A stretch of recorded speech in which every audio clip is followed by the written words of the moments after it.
बारे में जो सदियों से विवाद का कारण रहा है और वो है ज्योतिष।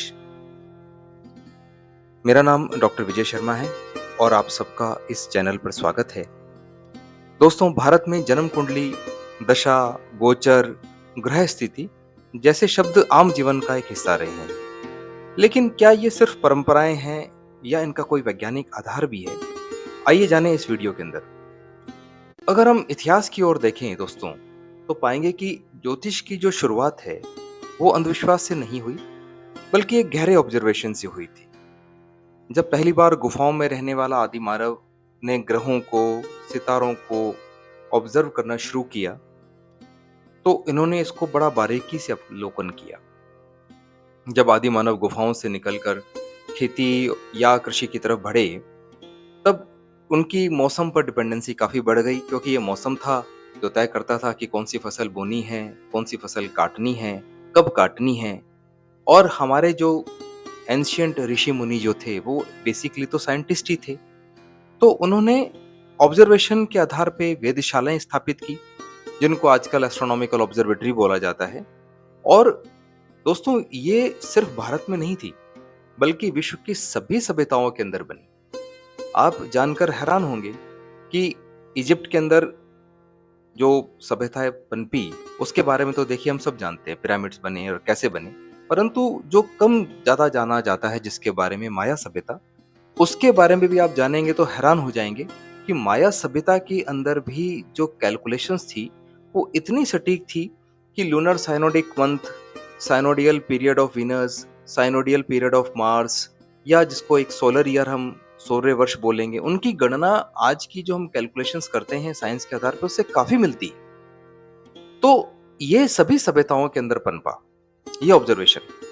और उन्होंने देखा कि खगोलीय घटनाओं के साथ मौसम चेंज होता है, फसल चेंज होती है, ज्वार भाटा इत्यादि आता है, और साथ ही साथ एक चीज और आती है, वो है मानव व्यवहार में परिवर्तन। क्योंकि आज हम वैज्ञानिक तौर पर तो जानते हैं कि हमारा जो मूड है उसका काफी संबंध हमारे हार्मोन से है, फील गुड हार्मोन से हैं, जैसे डोपामीन है, एपिनेफ्रिन है, सेरोटोनिन है। और ये जो हार्मोन्स हैं, इनका एक संबंध वेदर कंडीशन से है।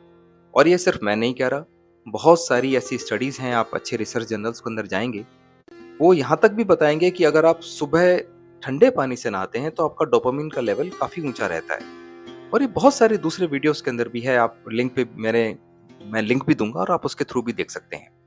तो ये भी चीज थी कि जो आपका मूड है वो मौसम की कंडीशन पर डिपेंड करता था।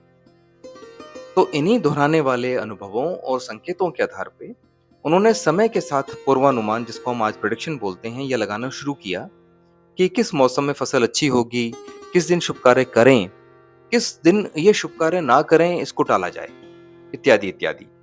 जैसे कि मैं एग्जांपल लेता हूं कि उन्होंने पाया कि एक पर्टिकुलर कॉन्स्टलेशन अर्थात नक्षत्र में जब सूर्य आता है तब काफी बरसात होती है। तो इसके आधार पर ही ज्योतिष शास्त्र में इस नक्षत्र का नाम आद्रा रखा गया, जिसका मतलब है ह्यूमिडिटी। और धीरे धीरे ये पीढ़ी दर पीढ़ी बात अवधारणा बन गई कि सूर्य जब भी आद्रा नक्षत्र में आएगा तब बरसात होगी। इसी प्रकार से नौतपा की कैलकुलेशन की गई, इसी प्रकार से पूर्णिमाओं की कैलकुलेशन की गई, हमारे यहाँ पर मंथ्स की कैलकुलेशन की गई, और बाकी सब जगह के अंदर भी इतनी ही कैलकुलेशंस की गई हैं। हो सकता है आज उनके अवशेष हमारे पास में इतने सटीक अवेलेबल ना हो, परंतु ये कैलकुलेशन करीब करीब हर जगह थी। तो इस तरह से हम पाते हैं कि ऑब्जर्वेशन के आधार पे गणनाएं और अनुभव के साथ ज्योतिष शास्त्र एक विज्ञान के तौर पे विकसित हुआ। और धीरे धीरे जो खगोल शास्त्री जो थे वो ज्योतिष बन गए। एक अच्छे ज्योतिषी को एक अच्छा खगोल शास्त्री होना अनिवार्य ही है। अगर वो एक अच्छा खगोल शास्त्री, एक अच्छा एस्ट्रोनॉमर नहीं होगा तो वो एक अच्छा ज्योतिषी नहीं बन सकता।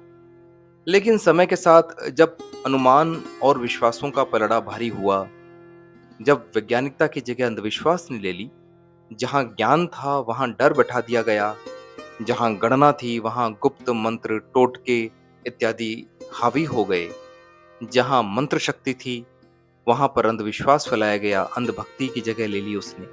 और नतीजा ये निकला कि आज बहुत से ज्योतिषाचार्य, स्वयंभू ज्योतिषी, बिना किसी अध्ययन के, बिना किसी स्टडी के, बिना किसी विज्ञान के, केवल डर फैलाकर लोगों की भावनाएं और सुरक्षा का लाभ उठाकर इन्होंने अपनी जो पॉकेट है वो भरनी शुरू कर दी और इन्होंने ज्योतिष को मजाक और धोखे का दूसरा नाम दिलवा दिया। दोस्तों, आज आवश्यकता है हमें ऐसे युवाओं की जो इस ज्योतिष शास्त्र को विज्ञान माने, नए नए एक्सपेरिमेंट करें, इस पर रिसर्च पेपर लिखें जो किसी अच्छे क्वालिटी के जर्नल्स के अंदर पब्लिश हों, ताकि इस गुरु गंभीर खगोल आधारित अध्ययन को वापस वैज्ञानिकता की तरफ, साइंस की तरफ मोड़ा जा सके। अदरवाइज ये सिर्फ एक मजाक बन के रह जाएगा। दोस्तों, मेरा प्रयास यही है कि इस विज्ञान को विज्ञान ही रहने दिया जाए। किसी प्रकार के टोने, टोटके, जादू, मंत्र, ये इस प्रकार की चीजों से इसको दूर रखा जाए। मैं बहुत हैरान होता हूँ जब मैं देखता हूँ बहुत सारे यूट्यूब के अंदर वीडियोस चल रहे होते हैं कि ये चीज, फलानी चीज खा लीजिए, इससे आपका 1 दिन के अंदर ये कार्य हो जाएगा, 2 दिन में वो कार्य हो जाएगा। अगर उसके पीछे कोई विज्ञान है तब तो नतमस्तक हैं हम, परंतु यदि उसका विज्ञान उसके पीछे नहीं है, तो ये सिर्फ पोंगा पंडिताई है और इससे हमें दूर रहना चाहिए। मित्रों, मेरा प्रयास यही है कि इस विज्ञान को हम डेवलप करें जितना हो सके।